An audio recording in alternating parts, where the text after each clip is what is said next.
નમસ્કાર, અમારી વિશેષ રજૂઆતમાં આપનું સ્વાગત છે। હું છું અક્ષય। મહેસાણામાં પાટીદાર યુવાનના કસ્ટોડિયલ મોતનો મુદ્દો ધીરે ધીરે રાજકીય રૂપ લેતો જાય છે। ખાસ તો કોંગ્રેસે જે રીતે આ સમગ્ર મુદ્દો ઉઠાવ્યો અને ચગાવ્યો તે જોતા લાગે છે કે કોંગ્રેસ આ મુદ્દે રાજકીય લાભ ખાટવાની કોશિશ ચોક્કસ કરશે। બીજી બાજુ સરકાર અને ભાજપ સંગઠન તરફથી કેતન પટેલના મૃત્યુ અંગે નિવેદનો અપાઈ રહ્યા છે, પરંતુ સરકાર કે સંગઠનના એક પણ પ્રતિનિધિ અત્યાર સુધી મૃતક કેતનના પરિજનોની ઘરની મુલાકાત નથી લીધી। પોતે નાયબ મુખ્યપ્રધાન નીતિન પટેલ મત વિસ્તાર હોવા છતાં તેઓ પણ કેતન પટેલના ઘરે સાંત્વનાના બે શબ્દો ઉચ્ચારવા નથી ગયા। આ દરમિયાન કેતન પટેલની લાશ પણ હજી સુધી અંત્યેષ્ટિની રાહ જોઈ રહી છે। પાટીદારોના રોષને કારણે કેતન પટેલની લાશના અંતિમ સંસ્કાર હજી સુધી નથી થયા। તો કોંગ્રેસ આ લાશ પર રાજકારણ રમવાની કોઈ તક ચૂકવા નથી માંગતી। આ જ મુદ્દે ચર્ચા કરીશું કે લાશ પર રાજકારણ રાજ્ય સરકાર અળગી કેમ।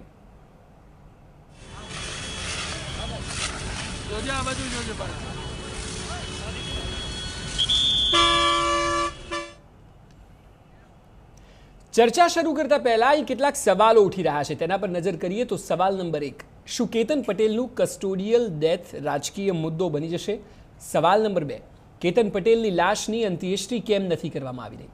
સવાલ નંબર 3, શું કોંગ્રેસ કેતન પટેલની લાશ પર રાજકારણ રમશે? સવાલ નંબર 4, કોંગ્રેસ નેતાઓએ મહેસાણામાં કેમ નાખ્યા ડેરા? સવાલ નંબર 5, શું મોતમાં મત દેખાઈ રહ્યા છે? સવાલ નંબર 6, સામાન્ય કસ્ટોડિયલ મોતને પાટીદાર સમાજ સાથે કેમ જોડવામાં આવી? સવાલ નંબર 7, સમગ્ર કેસમાં રાજ્ય સરકારે કેમ અંતર જાળવી રાખ્યું? સવાલ નંબર 8, શું રાજ્ય સરકાર આ મુદ્દાને ગંભીરતાથી નથી લઈ રહી? તો આજ મુદ્દા પર ચર્ચા કરવા માટે આપણી સાથે મહેસાણાથી જોડાયા છે બાબુભાઈ માંગુકિયા, કે જે સમગ્ર મામલે વકીલ છે અને નજર રાખી રહ્યા છે, તો સાથે રાજકીય વિશ્લેષક અને વરિષ્ઠ પત્રકાર અજય ઉમટ સ્ટુડિયોમાં છે। આ બંનેનું સ્વાગત છે। સૌથી પહેલા બાબુભાઈ, અત્યાર સુધીના દિવસની હાલની ઘડીની વાત કરવામાં આવે, આપ એ જણાવો કે ઘણા બધા મુદ્દાઓ પર આપ સહમત નથી। આપને લાગી રહ્યું છે કે સીડી જાહેર કરવી જોઈએ, તો પછી આપનો પક્ષ હવે આગળના દિવસોમાં શું જોવા મળશે?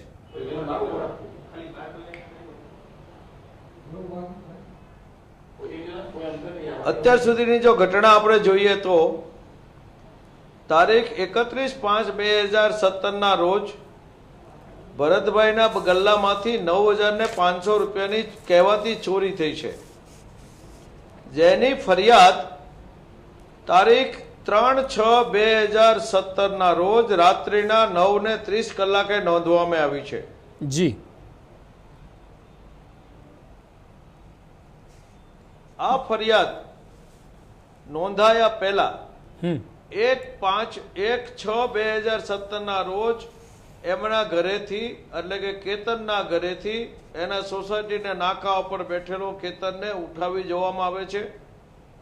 એના ગલ્લે લઈ જઈ ઢોરમાર મારી અને ઈજાગ્રસ્ત હાલતમાં કેતનને પોલીસ સ્ટેશનમાં પોલીસને હવાલે કરવામાં આવે છે। તારીખ 1/6 થી તારીખ 3/6 રાત્રિના 9:30 કલાક સુધી કેતન સામે કોઈ નાનો મોટો કે ગંભીર ગુનો નોંધાયેલો ન હતો, તો શા કારણે એને પોલીસ સ્ટેશનમાં ગેરકાયદેસર બંધક બનાવી એને ઢોર માર મારવામાં આવ્યો? અચ્છા, શા માટે પોલીસે આ જામીન લાયક ગુનો હોવા છતાં એમને જાત મુચરકા ઉપર ન છોડ્યો?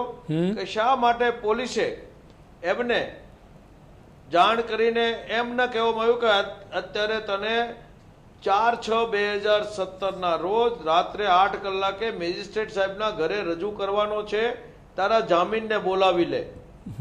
આ તમામ પ્રશ્નો અને આના પછીની વાત, એને 4 તારીખે રાત્રે જ્યુડિશિયલ કસ્ટડીમાં જેલમાં મોકલવામાં આવે છે, તો શા માટે જેલરે એને ઈજાગ્રસ્ત હાલતમાં જેલમાં સ્વીકાર્યો?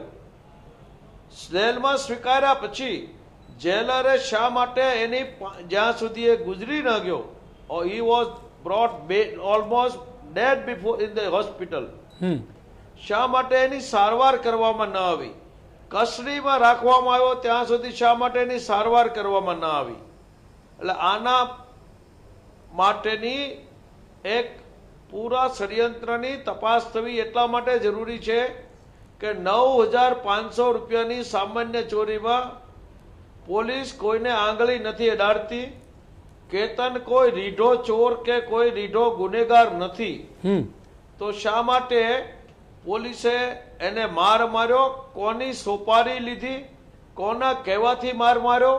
અને માર માર્યા પછી શા માટે એની સારવાર ન કરવામાં આવી? આ તમામ મુદ્દાઓ ગહન તપાસ માંગે છે. મૃત્યુ પછીની જે ઘટનાઓ છે એ પણ તમારી આંખ ઉઘાડનારી છે. 6 તારીખે વહેલી સવારે એમનું મૃત્યુ થાય છે. સોરી, 5 તારીખે રાત્રે 10 વાગે મૃત્યુ થાય છે. 6 તારીખે વહેલી સવારે એટલે 3 કલાકે એના પિતાશ્રીને જાણ કરવામાં આવે છે. જાણ કરવામાં આવે છે ત્યારે કોઈ કારણ દેખાડવામાં નથી આવતું. એના રાત્રિના 10 કલાકે મૃત્યુ થઈ અને 6 તારીખે 8 વાગ્યા સુધી શા માટે એનું ઇન્ક્વેસ્ટ પંચનામું કરવામાં ન આવ્યું? બીજા દિવસે એનો પીએમ કરવામાં આવ્યું તો એ પીએમ કોના કહેવાથી ખોટું ને અધૂરું કરવામાં આવ્યું? 39 ઇજાઓ જ કેમ દેખાડી? મોતનું કારણ શા માટે છુપાવવામાં આવ્યું?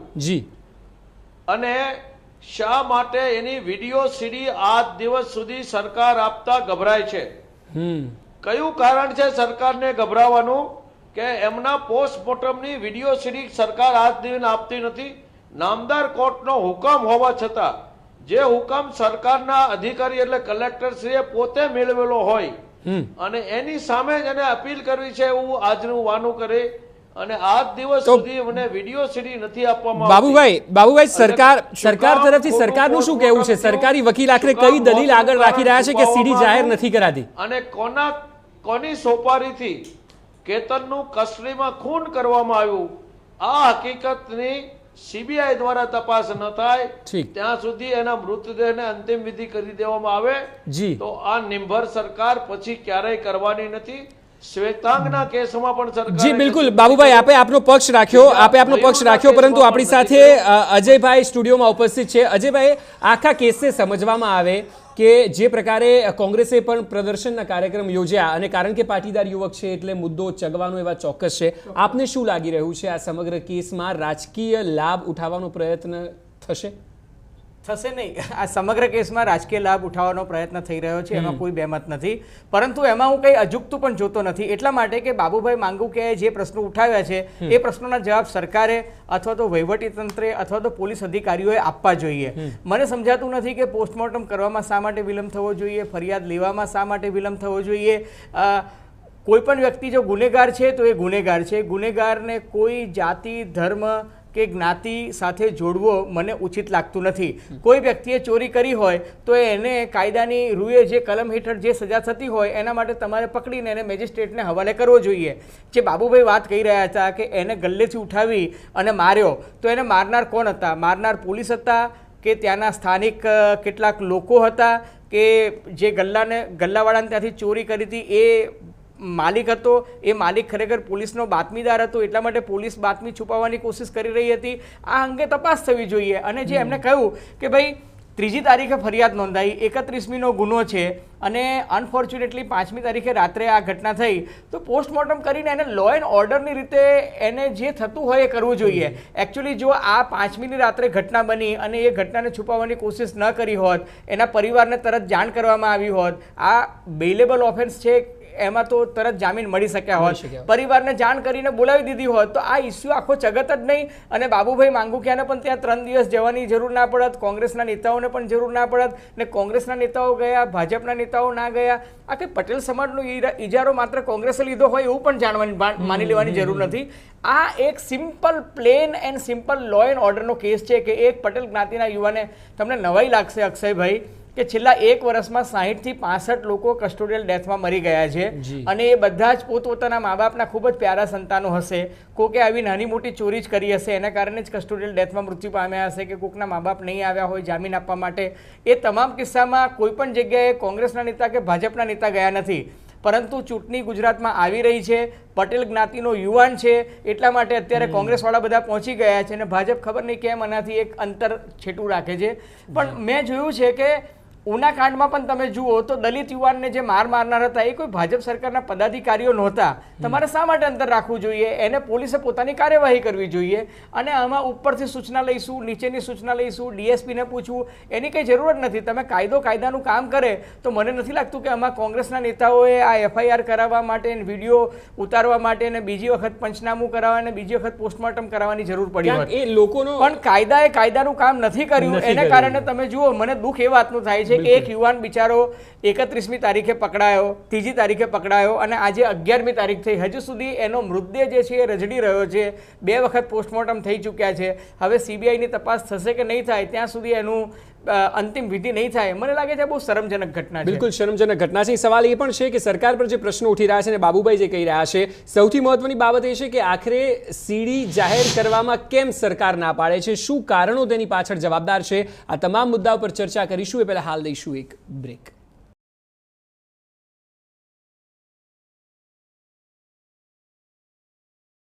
બ્રેક બાદ આપનું સ્વાગત છે. બ્રેક પહેલા જે રીતે ચર્ચા થઈ રહી હતી, કસ્ટોડિયલ ડેથને લઈને વિવાદ વધી રહ્યો છે. અત્યારે આપણી સાથે ભારતીય જનતા પાર્ટીના નેતા મહેશભાઈ કસવાલા સ્ટુડિયોમાં જોડાયા છે. મહેશભાઈ, આપનું સ્વાગત છે. મહેશભાઈ, બ્રેક પહેલા એ મુદ્દો હતો ને બાબુભાઈ મહેસાણાથી છે તેવો એક આરોપ ચોક્કસ લગાયો કે સરકાર આખરે કેમ સીડી જાહેર ન થાય તેવું ઈચ્છે છે પોસ્ટમોર્ટમની, અને સરકારને ઘેરવાના અનેક સવાલ ઊભા થઈ રહ્યા છે. આપ શું કહેશો?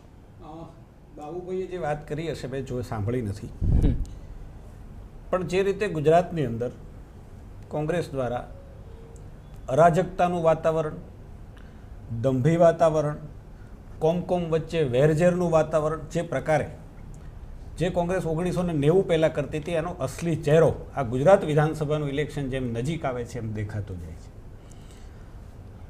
કેટલાય પરિવારના લાડકવાયા દીકરાઓની જ્યારે લાશો જતી હોય એનું દુઃખ બધાને પારાવાર હોય. મહેસાણાની ઘટનાનું દુઃખ દરેકને હોય, પણ એ લાશોને રઝળતી રાખીને એની ઉપર રાજનીતિ કરવાની ક્યાંક કોંગ્રેસની સ્પેશિયાલિટી હોય એવું તમને પણ દેખાતું હશે, અજયભાઈ છે એને પણ દેખાતું હશે. ને આવી ઘટનાઓ છેલ્લા 1 વર્ષની અંદર જુઓ તો કોંગ્રેસે લાશો ઉપર રાજનીતિ કરી હોય એવી આ 3જી 4થી ઘટના છે. હું TV9ના માધ્યમથી બાબુભાઈને એ સવાલ પૂછવા માગું છું કે બાબુભાઈ, મહેસાણાની ચર્ચા આપણે કરીએ છીએ, ગુજરાતની સરકારે કાલે જાહેરાત આપીને એના ખુલાસા કરવા પડ્યા છે. તથ્યો તમારી મારી બધાની સામે છે, ગુજરાતની જનતાની સામે છે. પણ માંડવીની ઘટના માટેનો જવાબ તમે આપો સાહેબ. માંડવીની ઘટનામાં તમે શું ખેલ ખેલો કોંગ્રેસે? એ ઘટનાની પાછળ એના નિવેદનો, એ પરિવારના, પીડિત પરિવારના નિવેદનો જે મીડિયાની સમક્ષ આવ્યા છે, 15-15 લાખ રૂપિયાનો તમે એમને ખર્ચો કરાવ્યો છે, ત્યાં સ્નેહ સંમેલનો કર્યા છે, એના પૈસા મૃતક પરિવાર પાસેથી લીધા છે. ને એ લાશોની પાછળ, એ ઘટનાની પાછળ કોંગ્રેસે કેવી રાજનીતિ કરી છે ને બાબુભાઈ પહેલા એના જવાબ આપે, પછી આપણે મહેસાણાની ચર્ચા થવી જ જોઈએ ને કરવી જ જોઈએ. ચર્ચા, કારણ કે જે આગળ 10 મિનિટ થઈ એમાં એક વાત છે, તમે કીધો એનો જવાબ સીડીની વાત કરી. સીડીની અરજદારોએ આજે માગણી કરી છે. માગણી સબ જ્યુડિશિયલી છે. કોર્ટે, મને એમ લાગે છે કે મારી પાસે લેટેસ્ટ ન્યૂઝ નથી, પણ કોર્ટે એવું કીધું છે, બાબુભાઈ પણ કોર્ટને માનતા હશે, હું પણ કોર્ટને સન્માન કરું છું, દેશની જનતા બધા કોર્ટને, કોર્ટે એના માટે 16મી તારીખ આપી છે. જો બીજી વખત આ સરકારે બીજી વખત પોસ્ટમોર્ટમ કરવા માટેની મંજૂરી આપી હોય, બીજી વખત વિડીયોગ્રાફીની સામે પોસ્ટમોર્ટમ થયું હોય તો આ સરકારને કોઈ વાંધો હોઈ શકે નહીં, હતો પણ નહીં, આજે છે પણ નહીં, ને ભવિષ્યમાં હજે પણ હશે પણ નહીં. દૂધનું દૂધ ને પાણીનું પાણી થશે. પણ મારી એ પરિવાર પ્રત્યેની સંવેદના છે કે એના લાડકવાયા દીકરાની લાશને એને સુપરત કરવી જોઈએ, એની જે ક્રિયા થતી હોય કરવા દેવી જોઈએ. રાજનીતિ ચાલશે બાબુભાઈ, કોંગ્રેસે રાજનીતિ કરવા માટે ચૂંટણીનું મેદાન આવે છે. પરંતુ બાબુભાઈ, હજી હું એક વાત કહું સાહેબ, TV9ના માધ્યમથી, આખો ઘટનાક્રમ ગઈકાલે સરકારે કર્યો. દીકરો મૃત્યુ પામ્યો છે એનું દુઃખ ભારોભાર છે, પરંતુ જેના માટે એની ઉપર કેસો થયા છે, જે કેસની પાછળ એમને પોલીસ હિરાસતમાં ગયા છે, પોલીસ પછી ગયા છે, સવાલ એ છે એ બાબુભાઈ મારે મારવાની જરૂર નથી, તમારે મને કહેવાની જરૂર નથી. હું TV9 આવ્યો છું, તમારે ત્યાં નથી. જૂઠું બોલવાના કોન્ટ્રાક્ટ તમે આપ્યા છે. માંડવીમાં તમે શું ખેલ ખેલ્યા છે ને એ તમારી જીભ બતાવે છે બાબુભાઈ. તમે વડીલ છો, તમારું મોઢું લાજે છે બાબુભાઈ. તમે કઈ ભાષામાં વાત કરો છો એ લગામ તમારે દેવાની જરૂર છે. આધેડ વયની વ્યક્તિ તરીકે, 60 વર્ષની વ્યક્તિ તરીકે તમે કેવા પ્રકારની ગુજરાતની અંદર રાજનીતિ કરો છો ને એ સવાલ છે. એ દેખરાને અરે સાહેબ વકીલ તરીકે આજે મફત સલાહ આપો છો, એને જામીન અપાવવા માટે ક્યાં ગયા હતા એનો જવાબ તમે આપો. તમે જામીન અપાવવા માટે ક્યાં ગયા હતા?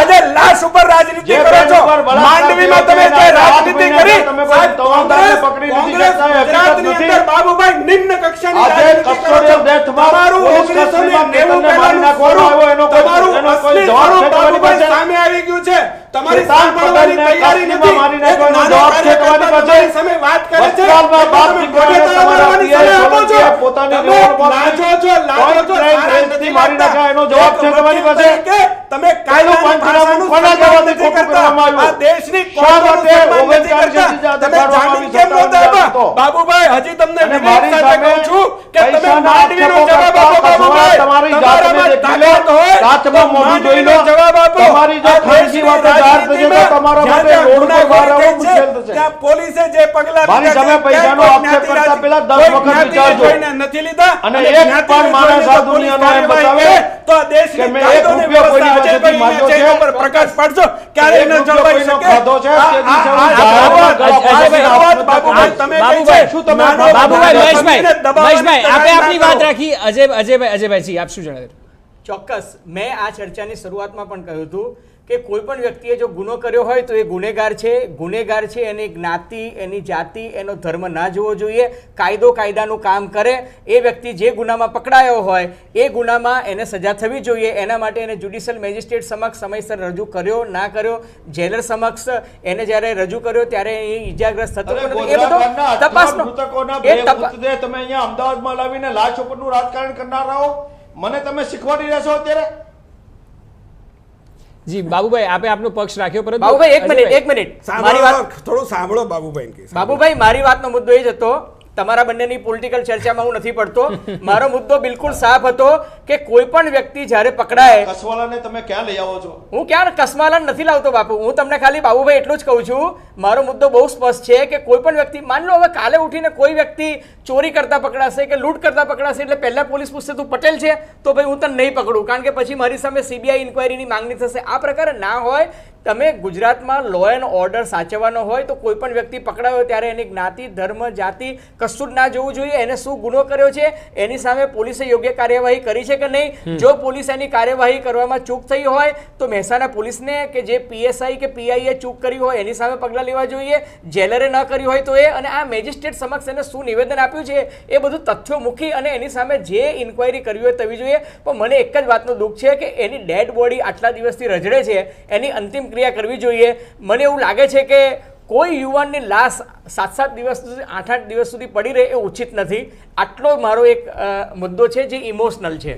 એક વાત મને મહેશભાઈ, એ પ્રશ્ન ચોક્કસ થાય કે નીતિનભાઈના મત વિસ્તારની આ ઘટના છે કે જ્યાં આ ઘટના ઘટી છે ને હાઈ પ્રોફાઇલ થઈ રહી છે કોઈ પણ કારણ હોય. આપ કોંગ્રેસને જવાબદાર ગણી શકો, મીડિયાને પણ ગણી શકો, પણ આપને નથી લાગતું કે ધારાસભ્ય તરીકે પણ જ્યારે 6 મહિના બાદ આપ એ વિસ્તારમાં જશો તો અત્યારે સંવેદનશીલ મુદ્દો છે તો તેમણે જવું જોઈએ? અક્ષયભાઈ, હું ચોક્કસ માનું છું જી કે સંવેદનશીલ અને દુઃખનો મુદ્દો છે. બિલકુલ. હું માનવતાની રૂએ પણ એના માવતરને, એના પરિવારજનોને ખોટી સલાહ આપી અને 7-7 દિવસ સુધી લાશ રાજનીતિ થશે. જે ગુનેગાર હોય, ભારતીય જનતા પાર્ટીના લોકો ગુનેગાર હોય, કોર્ટ એને ફાંસીએ ચડાવી દે. અમે કાયદામાં માનનારા લોકો છે, અમને વાંધો નથી. અમે કાયદાનું સન્માન કરનારા લોકો છે અને એની સાબિતીઓ પણ છે કે રામ મંદિર પક્ષના હોદ્દેદાર સાહેબ આપને હું પગે લાગુ છું. બાબુભાઈ વડીલ છો આપ, બાબુભાઈ વડીલ છો, બાબુભાઈ વડીલ છો આપ, બાબુભાઈ મને પૂછું છે આપ વડીલ છો. બે હાથ જોડીને વિનંતી કરું છું કે આપ બોલજો, હું તમારું સન્માન કરીશ. તમે બોલશો ત્યારે એક શબ્દ નહીં બોલું, પણ મને બોલવા દો. હું મારી પાર્ટીનો પક્ષ રાખવા આવ્યો છું, તમારી મહેરબાનીથી નથી આવ્યો એ કહેવાનું તમે મને મજબૂર તમે કહી દો કરો. બાબુભાઈ, એમને સવાલ એ છે, બાબુભાઈ, સવાલ એ છે જી કે અમે કાયદાને માનનારા લોકો છીએ. જો રામ મંદિરની અંદર તમારો પાર્ટીનો પક્ષ રાખવા હોય, ભારતીય દલિત જનતા આક્ષેપો પાર્ટીની કરતા સરકાર પહેલા હોય, વિચાર કરો. ભારતીય જનતા પાર્ટીની કોર્ટમાં સરકાર હોય, બધું લાલ છે તો કૃષ્ણ તમને અડવાણી તાકાત જેવાની છે, તમે ઉપર જવાબ આપી ગુને- શકો. કોર્ટની અંદર ગુનો દાખલ થતો હોય તો અમે કેટલું કાયદાને માન આપીએ છીએ એનું મેં તમને ઉદાહરણ આપ્યું. સવાલ એ છે કે એ દીકરાની અંતિમ ક્રિયા થાય, એ દીકરાને સન્માનભેર એની જે કોઈ ક્રિયા કરવાની હોય, ધાર્મિક ક્રિયાનો પરિવાર કરે. પછી આ તો બધું અચ્છા, અદ્ભુત છે નીતિન, સાહેબ. પણ એ પરિવાર છે, મત FIR નો મત થાય. વિસ્તારમાં જશે નીતિનભાઈ, મત મુલાકાત લેશે? વિસ્તારમાં હજુ સુધી નથી લીધી. જઈશું અને જે કંઈ ફેસ કરવાનું હશે, અમે સત્તામાં છીએ સાહેબ, લોકોની અપેક્ષાઓ અમારી પાસે એમના કરતા વધારે હશે.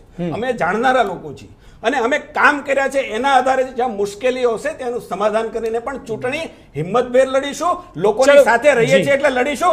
આવાની જેમ કાવા દાવો કરી અને ખોટી રાજનીતિ ઊભી કરી નાત જાતને લડાવીને અમે નહીં કરીએ. આપણે એ આશા રાખીએ કે જે અજયભાઈ કહ્યું કે હવે એની ડેડ બોડી રજડે નહીં અને ન્યાય મળે અને આગળ જે કાર્યવાહી કાયદેસર થવી જોઈએ તેમાં રાજકીય રમત કોઈ ના રમાવી જોઈએ અને તેના મૃતદેહને એટલે સન્માન જળાય અને તેને ન્યાય મળે તે ખૂબ જરૂરી છે. અજયભાઈ, આપ, બાબુભાઈ અને મહેશભાઈ, આ ત્રણેય ચર્ચામાં જોડાયા બદલ આપનો ખૂબ ખૂબ આભાર.